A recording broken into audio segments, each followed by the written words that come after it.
ॐ भूर्भुवः स्वः तत्सवितुर्वरेण्यं भर्गो देवस्य धीमहि धियो यो नः प्रचोदयात् धियो यो नः प्रचोदयात्।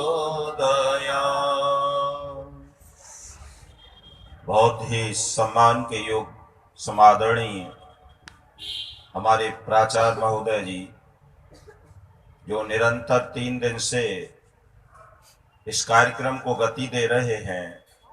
मंच पर बैठी हुई डॉक्टर अर्चना प्रियारिया जी और इस कार्यक्रम को बहुत ही तेजी से गति देने वाले भाई अनिल कुमार आर जी, मुकेश जी और दूर दूर सभाओं से आए हुए आर्यभद्र पुरुषों, पदाधिकारीगण, मातृशक्ति, बालक और बालिकाओं, हम अत्यंत सौभाग्यशाली हैं कि हमने धरती के सर्वोत्तम भूभाग गौतम, कपिल, कणाद, पतंजल, व्यास, जैमिनी जैसे ऋषिमुनियों की जन्मदात्री, भगवान राम और कृष्ण जैसे महनीय व्यक्तित्वों, सीता, सावित्री, मैत्री, गार्गी, अपाला, घोषा जैसी विदुषी देवियों को जन्म देने का जिसे गौरव प्राप्त है, ऐसी पुण्यमयी, महिमामयी, गौरवमयी भारत भूमि में हमने जन्म धारण किया है। मैथिली शरण गुप्त ने इस बात को अपनी भारत भारती में बहुत रूप से चित्रण किया है। भूलोक का गौरव, प्रकृति का पुण्य, लीला स्थल कहाँ, फैला मनोहर गिर हिमालय और गंगा जल जहाँ।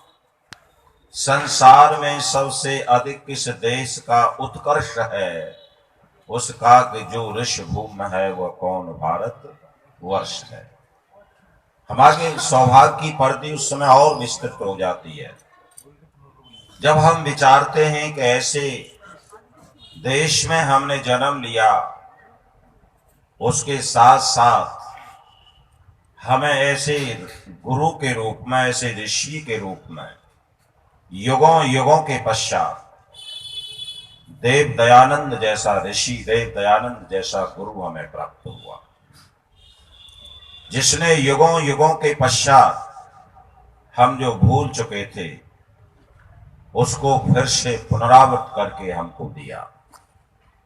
और उन्होंने केवल और केवल एक नारा दिया, वेदों की ओर लौटो, बैक टू द वेद। ये चीजें जब हम गुनगुनाते हैं, विचार करते हैं, चिंतन करते हैं, तो हमारा सौभाग्य की पर्दे बहुत विस्तृत होती चली जाती है। बात बंधु बहुत है, समय थोड़ा है, मैं थोड़ी थोड़ी बात अपनी कहना चाहूंगा। आज अंतिम सत्र है। आपने 3 दिन से लगातार सुना, परंतु यह मंच जो है स्वामी दयानंद सरस्वती का मंच है। यह मंच सत्य सनातन वैदिक धर्म का मंच है। यह वेदों का मंच है, यह सत्य का मंच है। तो हमें इस बात का पता लगना चाहिए। आप लोग इतनी मेहनत करते हैं, इतना खर्च करते हैं, इस मंच का मुख्य उद्देश्य क्या है?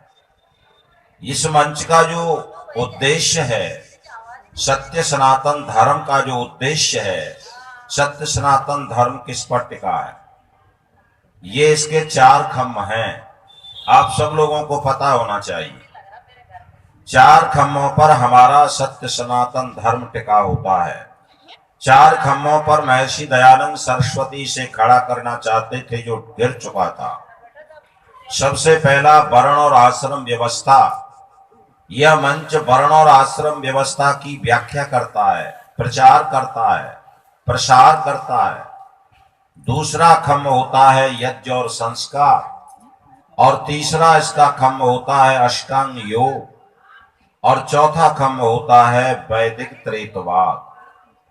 जो चार चीजों को भली भांति जान जाते हैं, जो चार चीजों को अच्छी तरह से अवगत कर लेते हैं, उनको कोई शंका फिर आर्य समाज के सिद्धांत पर, वेदों के सिद्धांत पर, ईश्वर की आज्ञा के सिद्धांत पर कोई शंका रह नहीं सकती है।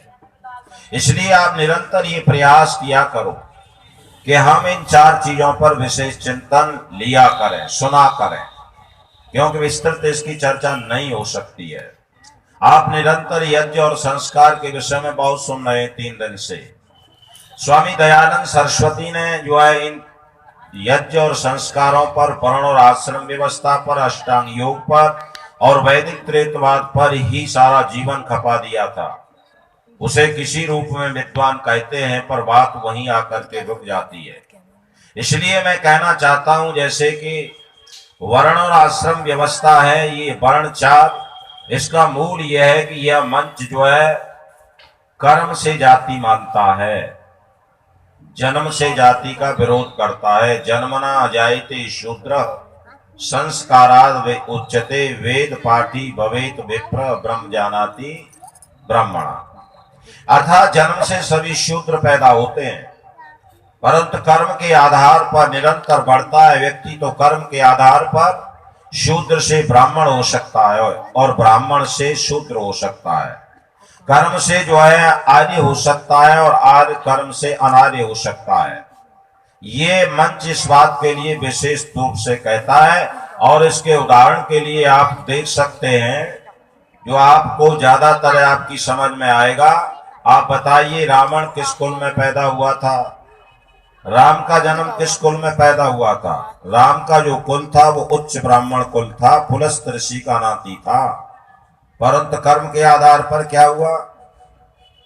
उसे राक्षस की संज्ञा दी गई, राक्षस कहा गया। तो यह सिद्धांत, यह मंच जो है इस बात को कहता है और आपको मान लेना चाहिए। ऐसे अनेक उदाहरण आपके सामने प्रस्तुत हो सकते हैं। और ये जो है वर्ण आश्रम जो है, ब्राह्मण क्षत्रिय वैश्य और शूद्र, ये चारों पर जो है हमारा ये सिद्धांत टिका हुआ रहता है। और वही आश्रम व्यवस्था होती है। 4 ही आश्रम होते हैं, ब्रह्मचर्य, गृहस्थ, वानप्रस्थ और संन्यास। इसकी व्याख्या जो है स्वामी दयानंद सरस्वती अपने ग्रंथों में करते हैं, विशेष रूप से संस्कार विधि में उन्होंने की है। और यज्ञ और संस्कारों पर तो विशेष बल दिया है। यज्ञ जिस जीवन में नहीं है, स्वामी दयानंद सरस्वती ने इसके लिए यज्ञ और संस्कार, इस पर 2 पुस्तकें उन्होंने लिखी। यज्ञ के लिए पंच यज्ञ महाविधि लिखी और संस्कारों के लिए संस्कार विधि लिखी। मैं कह सकता हूं कि यह आर्यों का एक संविधान है, संस्कार विधि और पंच यज्ञ महाविधि। जिन घरों में जो है यज्ञ और संस्कार नहीं होते हैं, वो ये मानिए कि स्वामी दयानंद के विचारों की वो हत्या करते हैं। इसलिए यज्ञ और संस्कार हमारे जीवन में कूट कूट के आने चाहिए, और उसके लिए आप निरंतर सुनते चले आ रहे हैं। तो हमें इस बात का विशेष ध्यान रखना चाहिए। और यज्ञों का जो आपने सुना है, पढ़ा होगा, 1-2 चीज मैं आपको बताता चलूं। प्राचीन समय में ऐसा कोई परिवार, ऐसा कोई व्यक्ति नहीं था जो बिना यज्ञ किए भोजन करता हो। ये आपको बताया जा रहा है। बिना यज्ञ किए कोई भोजन नहीं करता था, और 16 संस्कार प्रत्येक बच्चे का हर माता पिता कराता था। और इसके 1 उदाहरण आपके सामने। आप जिस भगवान राम की चर्चा निरंतर सुनते हैं, जिस भगवान कृष्ण को आप निरंतर सुनते हैं, ये इतने महापुरुष थे, इसे भगवान की संज्ञा दी गई। तो इनके जीवन में भगवान राम का जन्म यज्ञ से हुआ था। भगवान राम ने सर्वप्रथम अगर धनुष को उठाया था तो यज्ञ की रक्षा के लिए उठाया था।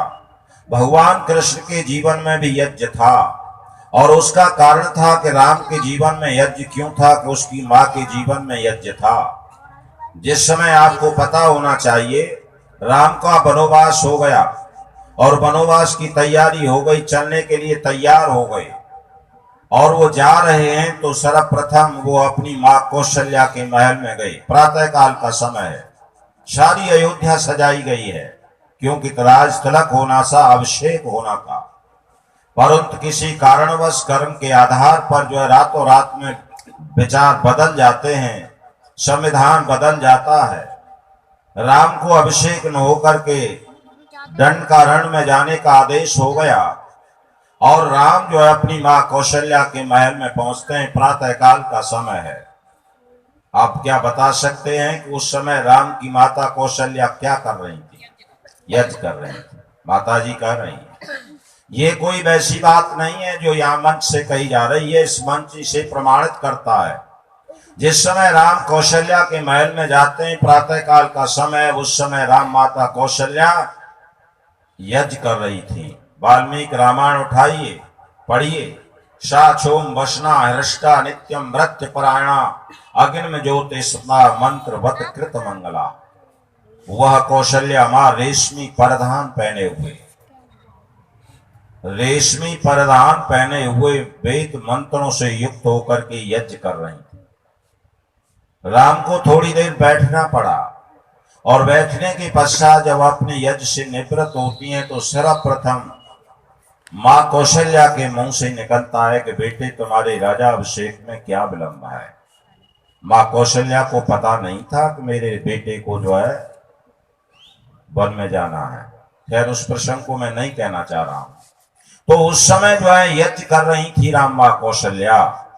जब मां कौशल्या यज्ञ करती थी तो इससे सिद्ध होता है कि उस समय नारियां यज्ञ करती थीं और यज्ञ करती थीं तो यज्ञोपवीत भी पहनती थी, क्योंकि बिना यज्ञोपवीत के यज्ञ करने का अधिकार नहीं होता है। इससे सिद्ध हो गया। जब राम वन में गए तो पदे पदे जिस आश्रम में ठहरे, जहां भी गए वहां राम के जीवन में यज्ञ है। गोस्वामी तुलसीदास ने अनेक जगह लिखा है, विगत दिवस गुरु आयस पाई और संध्या करण चले दो भाई। यहाँ पर ब्रह्म यज्ञ के लिए गोस्वामी तुलसीदास लिखते हैं। और मैं आगे चलता हूं। मैं कहना चाहता हूं, अभी सीता का जिक्र हो रहा था। सीता माँ को आप देखिए यज्ञ कितना इसमें था। लोग ये कहते हैं कि ये परंपरा तो कुछ थी नहीं। मैं इस बात के लिए आपसे सामने कहना चाहता हूं, सीता माँ रावण की कैद में है और कैद में रहते हुए, जैसे कल शायद किसी प्रसंग में बताया जा रहा था, अर्चना जी बता रही थी कि सीता माँ जो है अशोक वाटिका में राम की कैद में है और हनुमान राम के आदेशानुसार सीता का पता लगाने के लिए जाते हैं। सारी लंका को छान दिया, सीता का पता नहीं लगा। देखते देखते ढूंढते ढूंढते अशोक वाटिका में पहुंचे, वहां भी पता नहीं लगा। तो वहां पर सायंकाल होता है, सूर्य अस्ताचल की ओर ढल रहा है।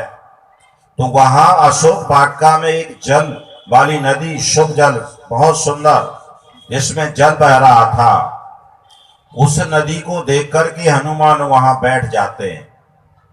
माताओं, आपका कितना बड़ा दिनचर्या थी, कितना अटूट विश्वास था आपके दिनचर्या पर। आप अपने इतिहास को देखिए। हनुमान वहां पर बैठ जाते हैं और उनके मस्तिष्क में एक विचार कौनता है। हनुमान सोचते हैं और तुरंत ये सोचते हैं, अपने से कहते हैं कि अगर सीता माता जीवित है, मैं केवल और केवल वाल्मीकि के शब्दों का प्रयोग यहां पर कर रहा हूं। वाल्मीकि जी हनुमान से कहलवा रहे हैं। हनुमान कहते हैं कि अगर सीता माता जीवित है और वो यहाँ अशोक वाटिका में है तो निश्चित ही सायंकाल सूर्यास्त से पहले संध्या करने के लिए अवश्य आएंगे। और हनुमान वहां पर बैठ जाते हैं, प्रतीक्षा करते हैं। और जैसे ही सायंकाल सूर्य अस्ताचल की ओर जाता है, राक्षसियों से घिरी हुई सीता माता वहां यज्ञ करने के लिए, उस संध्या करने के लिए आती। आप पढ़िए, संध्या काल मनश्यामा ध्रुमेशत जानकी नदी चेमाम शुभ जलाम संध्यार्थे वर वरण। वो सीता माता उस शुभ जल वाली नदी के किनारे संध्या करने के लिए आती है। आपको मैं प्रमाण दे रहा हूं, मैं आपसे कहना चाहता हूं, इससे ज्यादा और प्रमाण आपको क्या मिल सकता है। इसलिए यह मंच इसी बात को कहना चाहता है। स्वामी दयानंद सरस्वती स्वयं लिखते हैं कि दुनिया के लोगों में तुमको कोई नई देन नहीं दे रहा हूं। स्वामी जी लिखते हैं इस बात को, दुनिया के लोगों में तुमको कोई नई देन नहीं दे रहा हूं, मैं तो केवल वह चीज आपको दे रहा हूं, मैं तो वह चीज आपको बता देना चाहता हूं जो आप भूल चुके हैं, उसको पुनः आपको याद दिलाना चाहता हूं। तो महर्षि दयानंद सरस्वती ने यही तो किया, जो आपका इतिहास था, जो आपकी दिनचर्या थी, उसको याद दिलाया। और आगे चलते हैं। भगवान कृष्ण को लोग याद करते हैं, न जाने कितने रूपों में पूछते हैं। उसका चित्रण किया जाए तो आज हम इतना इतना जो है नीचे गिर चुके हैं पूजा के नाम पर। अभी आपने सुप्रीम कोर्ट की जो है व्याख्या को सुना होगा राम के विषय में। आज हमारे पूर्वजों के विषय में हम भक्ति के नाम पर हमने अपने पूर्वजों को, हमने अपने महापुरुषों को, हमने अपने भगवानों को इतना इतना गिरा दिया है कि आज उस पर जो शंका उठने लगी है। मेरे भगवान कृष्ण के विषय में एक तो बात मैं भगवान कृष्ण के विषय में कहना चाहता हूं। भगवान कृष्ण भी यज्ञ करते थे, भगवान कृष्ण भी संध्या करते थे। आज कहा जाता है कि मुसलमान अपने मत का, अपने महज का बहुत पक्का होता है, और जब नमाज का समय होता है सारे काम छोड़ करके वह नमाज पढ़ने के लिए वहीं बैठ जाता है। चाहे जंगल हो, चाहे सड़क हो, चाहे ऑफिस हो, वहां पर नमाज पढ़ने के लिए बैठ जाता है। ये उनका गुण है, उससे सीखना चाहिए। जहां जिससे गुण मिले उससे ले लेना चाहिए। कंचन को छोड़त नहीं पर्यो अपावन ठोर। अगर सोना आपको कितनी भी अपवित्र स्थान पर पड़ा हो, कोई ऐसा है उसे छोड़ देगा? तो अब गुण जो है हमें कहीं से मिले, हमें ले लेना चाहिए। तो मैं उस विषय को कहना चाहता हूं कि इससे कई गुना हमारे पूर्वजों में, हमारे महापुरुषों में, हमारे भगवानों में दिनचर्या टूटती।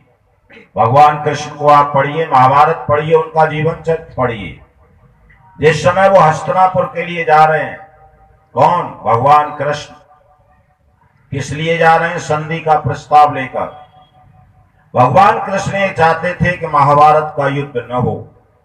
बहुत प्रयास किया गया, संधि का प्रस्ताव लेकर हस्तिनापुर के लिए जाते हैं। महर्षि व्यास लिखते हैं, रास्ते में चलते चलते सायंकाल हो जाती है।